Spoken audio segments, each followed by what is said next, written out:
and you will therefore need a strategic approach which will involve stakeholders, the women. Maybe let's involve the women here and see how could this be done. How can you integrate livestock keeping and farming, particularly where you can engage the women and men in the same areas. So this could be one approach, and it's practical, it's possible. But the next approach would probably be what I call rotational grazing. If land is available, there's been allocated to a community of a pastoral community, and if you establish water points, the government supplies water, and then they are allowed to rotate. You leave a bit of pasture land unused for livestock, you move to another one, you keep on rotating and come back to the same area.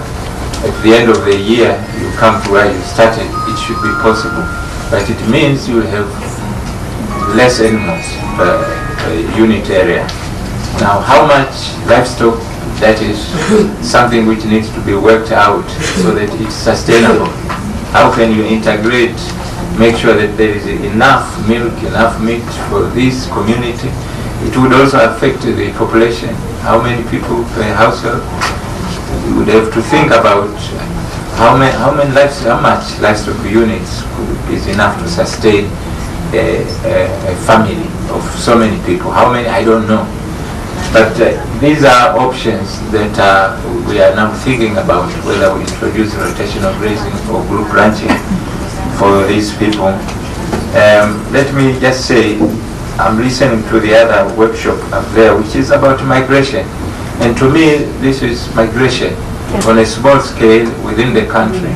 People moving from rural to urban, but rural to rural, urban to urban. And I thought it was very interesting. We need to help the women in this case so that they also have their own rights within their own communities. Thank you very much.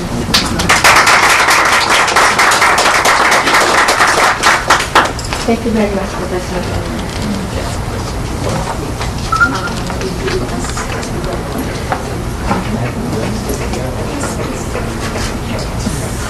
Hello.